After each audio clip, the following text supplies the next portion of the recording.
Assalamualaikum warahmatullahi wabarakatuh. Alhamdulillahirabbil alamin wa bihi nasta'in ala umuri dunya waddin. Wassalatu wassalamu ala sayyidina Muhammadin wa ala alihi wa sahbihi ajmain. Rabbi shrah li sadri wa yassir li amri wahlul 'uqdatam min lisani yafqahu qawli, amma ba'du. Alhamdulillahilladzi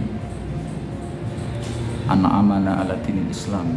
Asyhadu an la ilaha illallah wa asyhadu anna Muhammadar Rasulullah.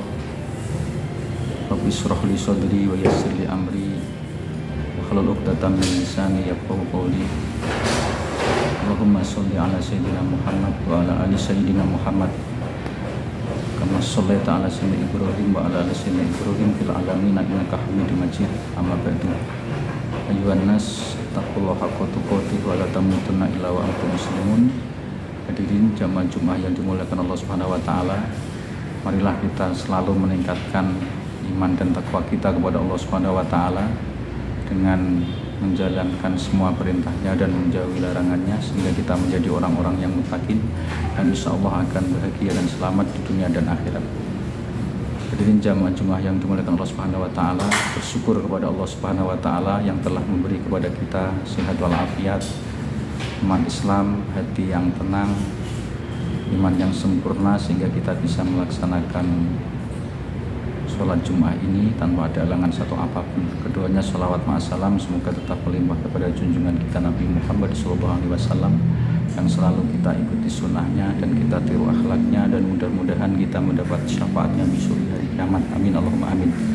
Hari ini jamaah Jumat yang dimuliakan Allah Subhanahu wa taala, kita sekarang akan memasuki bulan Dzulqa'dah dan kemudian Dzulhijjah yang disebut dengan bulan haji, yang insya Allah para jamaah haji dari Indonesia sudah mulai pergi atau berangkat menuju ke Saudi Arabia, menuju ke Mekah dan Madinah untuk menunaikan ibadah haji.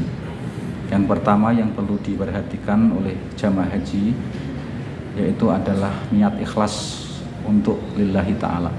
Karena dengan niat ikhlas itu Allah akan memberi kemudahan, akan memberi kelancaran, dan akan memberi barokah kepada kita dalam menjalankan ibadah haji di Makkah dan Madinatul Munawwarah. Karena Allah Subhanahu wa taala memerintahkan kita untuk selalu ikhlas dalam menjalankan ibadah atau aktivitas kerja kita sehari-hari. Allah Subhanahu wa taala berfirman, wa ma umiru illa liya'budullaha mukhlishina lahuddin. Kita semuanya hanya diperintahkan oleh Allah untuk ikhlas meniatkan semua ibadah dan pekerjaan kita untuk Allah Subhanahu wa taala. Sehingga ketika orang itu sudah niat ikhlas, dia tidak akan goyang imannya, tidak akan susah, tidak akan sedih ketika orang lain mungkin menghina atau mencaci atau mungkin meremehkan. Sehingga dalam Al-Quran Allah Subhanahu wa ta'ala berfirman, inna sholati wa nusuki wa mahyaya wa mamati lillahi rabbil alamin. Inna sholati, sungguhnya sholatku, wa nusuki, dan ibadahku, wa mahyaya, dan hidupku, wa mamati, dan matiku, lillahi rabbil alamin, hanya untuk Allah Subhanahu wa ta'ala. Bahkan seorang ahli sufi sering berzikir dengan syairnya, ilahi anta maksudi waridhoka matlubi. Ya Allah, Tuhanku, engkaulah yang aku tuju dan yang aku maksud, waridhoka, dan ridhomu matlubi, yang kami cari. Sehingga ketika jamaah haji ini sudah menanamkan ikhlas dalam hatinya, dia akan niat haji ini tidak mencari gelar haji, tidak kepingin dipanggil haji, atau mungkin tidak kepingin masalah-masalah yang hubungannya dengan duniawi, riya atau sum'ah, tapi semua ibadah dan perbuatannya, pekerjaannya diniatkan pada Allah Subhanahu wa ta'ala. Karena janji Allah Subhanahu wa ta'ala, orang yang haji itu kalau hajinya mabrur, maka dia akan mendapat pahala, yaitu surga. Al-hajjul mabrur laisa lahul jaza ilal jannah, kama qala Rasulullah SAW. Orang yang haji mabrur, dia tidak akan dapat balasan kecuali surga, seperti yang disabdakan oleh baginda Nabi Muhammad SAW. Yang kedua, hadirin, adalah melakukan perbuatan yang baik, mengucapkan atau melafalkan lafal atau ucapan yang baik atau berakhlakul karimah. Karena akhlakul karimah ini menjadi pokok ajaran agama Islam. Sifat seperti sabar, berkata yang santun, berkata yang halus, syukur, selalu tawakal, selalu menghormati, memuliakan orang lain, bersedekah, memberi uang atau memberi makanan kepada orang lain, fuqara wal masakin, ini merupakan hal-hal yang diperintahkan oleh Allah Subhanahu wa taala, apalagi pada saat melaksanakan ibadah haji di Makkah dan Madinah. Karena as-sodaqatu tadfa'ul bala, sodakoh itu bisa menolak bala, wa tazidul barokah, dan menambah barokah. Dan juga jamaah haji diwajibkan untuk menjauhi larangan-larangan Allah ketika di Makkah dan Madinah, atau bahkan ketika di mana saja. Karena Allah Subhanahu wa taala dalam Al-Qur'an selalu memerintahkan agar kita selalu bertakwa kepada Allah. Ya ayyuhalladzina amanu taqullaha haqqa tuqatih wa la tamutunna illa wa antum muslimun. Ya ayyuhalladzina amanu, orang-orang yang beriman, taqullaha, bertakwalah kepada Allah. Takutlah dengan menjalankan semua perintahnya dan menjauhi semua larangannya. Wa la tamutunna, dan janganlah Anda sekali-kali mati illa wa antum muslimun, kecuali kamu Islam atau berserah diri kepada Allah Subhanahu wa taala. Bahkan ada janji-janji Allah yang sangat banyak sekali di Al-Qur'an. Wa may yattaqillaha yaj'al lahu makhraja. Barang siapa yang takwa kepada Allah, maka dia akan diberikan solusi dari segala permasalahannya. Wa may yattaqillaha yaj'al min amrihi yusra. Barang siapa yang bertakwa kepada Allah, maka akan dipermudah segala urusannya. Wa may yattaqillaha yarzuqhu min haitsu la yahtasib. Orang yang bertakwa kepada Allah akan diberi rezeki oleh Allah dari segala penjuru yang tidak disangka-sangka. Sehingga takwa ini menjadi pedoman bagi jamaah haji khususnya, dan kita semua sebagai umat Islam, hamba Allah, untuk selalu takwa, menjauhi semua larangannya Allah, baik larangan itu yang berupa larangan dohir seperti maksiat-maksiat yang dilakukan oleh anggota badan kita, mungkin mata, telinga, lisan, tangan, kaki, perut, dan sebagainya ya. Dan juga larangan-larangan yang bersifat hati, misalnya takabur, sombong, kemudian riya, pamer ya, kemudian tidak ikhlas, atau iri, dengki, jahat, atau tidak senang kepada saudara kita atau kepada teman-teman kita, memberi hal-hal yang tidak baik kepada teman kita ya. Hati kita ini mungkin hasut atau dengki, ini semuanya juga tidak diperbolehkan ya. Maka kita berusaha ketika sampai di Makkah dan Madinah, di Masjidil Haram dan Masjid Nabawi, selalu bersyukur, selalu ridho dengan apa yang sudah diberikan oleh Allah Subhanahu wa taala. Maka dalam talbiyah itu selalu digandengkan labbaik Allahumma labbaik, labbaik la syarika laka labbaik, innal hamda wa ni'mata laka wal mulk la syarika laka labbaik. Labbaik, kami selalu ikut taat kepada perintahmu ya Allah. Allahumma labbaik, innal hamda, sungguhnya segala puji, wa ni'mata, dan segala nikmat, laka wal mulk, hanya pada untukmu, kemudian juga kekuasaan kerajaan adalah milikmu ya Allah. Sehingga kita pasrah kepada Allah Subhanahu wa taala. Kemudian yang ketiga adalah husnudzon. Kita sebagai orang yang pergi ke Makkah dan Madinah jamaah haji, ataupun kita sebagai seorang muslim, seorang mukmin, seorang hamba Allah, harus mengedepankan husnudzon, berbaik sangka atau positive thinking. Karena ketika kita di Saudi Arabia, di Makkah dan Madinah, akan bertemu orang-orang yang mungkin berbeda dengan kita. Ada yang kulitnya hitam, ada yang orangnya pendek, ada orangnya yang mungkin kecil, dan mungkin hal-hal yang mungkin hati kita tidak nyaman ya. Tapi kita harus mengedepankan husnudzon. Bahkan mungkin harus sabar ketika antri, mungkin di toilet, mungkin di masjid, mungkin di hotel penginapan, nanti di Arafah, di Mina ya, juga membutuhkan husnudzon, baik sangka kepada Allah Subhanahu wa taala, dan membutuhkan kesabaran yang luar biasa. Karena dengan husnudzon ini hati kita akan tenang. karena kita merasa bahwa makhluknya Allah itu ya baik semua karena Allah yang menciptakan. Jadi Imam Al-Ghazali dalam kitab Maraqil Ubudiyah, ketika orang itu melihat orang yang tua, kita dalam hati mengatakan orang tua itu lebih baik dari saya karena dia lebih banyak ibadahnya ketimbang saya.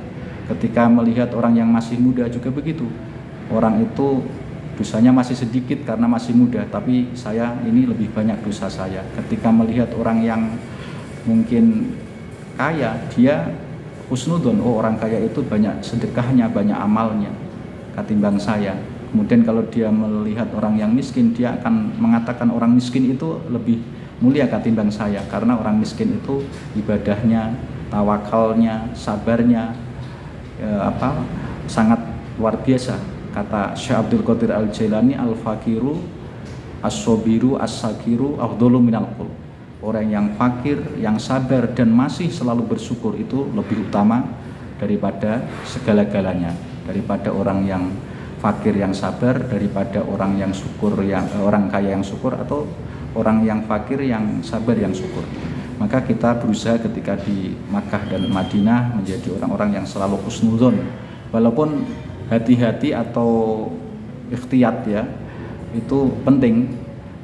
Kita kalau mungkin ada sesuatu yang tidak mengenakan atau tidak nyaman, tetap kita akan berusaha untuk tasabut atau untuk tabayun, meng-cross check ya, memastikan ini benar atau tidak, ini baik atau tidak, baik itu sesama orang atau mungkin masalah makanan atau masalah minuman atau masalah hal-hal yang lain. Kita perlu tabayun untuk meng-cross check atau untuk memastikan kebaikannya, kebenarannya, kehalalannya. Tapi niatnya itu adalah untuk tabayun seperti yang difirmankan oleh Allah, ya ayyuhalladzina amanu idza ja'akum fasiqun binaba'in fatabayyanu.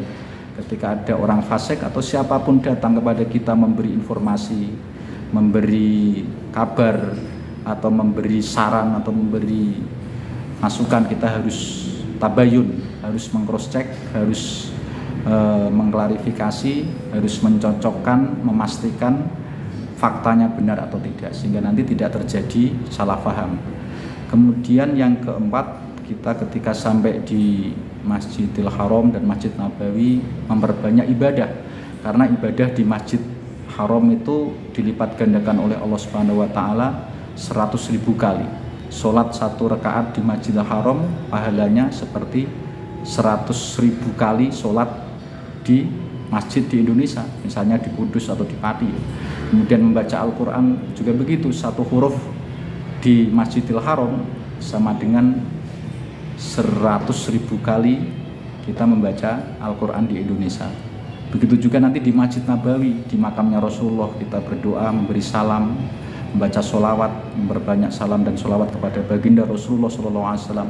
Dan kita juga di Raudhah, yaitu tempat antara makam Rasulullah dan mimbarnya Rasulullah. Karena Raudhah yang ada di Madinah, di Masjid Nabawi itu termasuk Raudhah min Riyadil Jannah, taman dari tamannya surga, dan doa di situ pun akan dikabulkan oleh Allah Subhanahu wa taala. Begitu juga kita ketika di Makkah juga banyak-banyak berdoa. Di Makkah itu di Masjidil Haram, di Hajar Ismail, di Multazam, di depan pintu Ka'bah itu adalah termasuk tempat-tempat mustajabah yang doa kita akan dikabulkan oleh Allah Subhanahu wa taala. Begitu juga di Masjid Nabawi itu sholat 1 rakaat dilipat gandakan oleh Allah Subhanahu wa taala 1000 kali, selain Masjid Nabawi atau mungkin kalau kita di masjid di Indonesia. Sehingga 2 masjid ini menjadi tempat kita memperbanyak ibadah, membaca Al-Quran, sholat sunnah atau mungkin sholat jamaah, kemudian mendengarkan majelis-majelis taklim yang ada di Masjid Makkah atau di Masjid Nabawi. Dan yang kelima, kita selalu berdoa mudah-mudahan diberi kelancaran dalam ibadah kita, diberi kesehatan, diberi umur panjang, diberi barokah, kebaikan, keselamatan mulai dari rumah sampai nanti ke bandara. Kalau mungkin orang Pati ya ke bandara Solo, sampai nanti ke Jeddah atau ke Madinah, dan sampai berada di Makkah atau Madinah diberi kesehatan, keselamatan sampai selesai ibadah haji kita, dan selesai nanti kita pulang sampai ke Indonesia. Mudah-mudahan menjadi haji dan mabrur. Arafah, Mina, semua itu juga termasuk rukun-rukun haji yang harus dilaksanakan, karena Arafah atau wukuf Arafah tanggal 9 itu merupakan rukun haji yang paling utama. Ketika jamaah haji itu meninggalkan wukuf di Arafah, maka hajinya tidak sah. Tapi ketika sudah wukuf, mungkin wajib-wajib haji atau sunnah-sunnah haji itu bisa dilaksanakan atau dikodokkan atau mungkin diupahkan dengan orang lain. Mungkin seperti melempar jumroh itu bisa diwakilkan kepada orang lain. Tapi ketika wukuf di Arafah itu tanggal 9 Dzulhijjah harus datang di Arafah, karena kata Rasulullah, sabda Rasulullah, al-hajju Arafah, haji adalah Arafah. Mudah-mudahan jamaah haji yang dari Indonesia dan dari negara-negara lain yang ada di Arab Saudi, di Makkah Mukarramah, di Arafah, Mina, Madinatul Munawwarah diberi keselamatan oleh Allah Subhanahu wa taala. Mudah-mudahan mendapat haji yang mabrur, mudah-mudahan sehat walafiat, lancar, tidak ada musibah, tidak ada hal-hal yang tidak baik ketika melakukan ibadah haji. Mudah-mudahan aman, tentram, nyaman di Makkah, di Madinah, dan di negara Saudi Arabia. Terima kasih kepada Kerajaan Arab Saudi yang telah menyiapkan, telah menerima, memuliakan para tamu-tamu Allah atau dhuyufur rahman yang sedang haji di Makkah dan Madinah. Dan mudah-mudahan nanti ketika pulang diberi sehat, panjang umur, sehat sampai rumah, dan menjadikan haji yang mabrur. Mudah-mudahan Allah Subhanahu wa taala memberikan kemudahan kita untuk melaksanakan ibadah haji tahun ini, dan yang belum haji atau yang sudah haji diberi kemudahan oleh Allah Subhanahu wa taala bisa haji di tahun-tahun depan. Amin ya rabbal alamin. A'udzubillahi minasyaitonirrajim. Bismillahirrahmanirrahim. Wal 'asri innal insana lafi khusrin illal ladzina amanu wa 'amilus sholihati wa tawassaw bil haqqi wa tawassaw bis sabr wa qur rabbighfir warham wa anta khairur rahimin. Assalamualaikum warahmatullahi wabarakatuh. Ini berarti langsung tak tutup ya Mas Faris ya?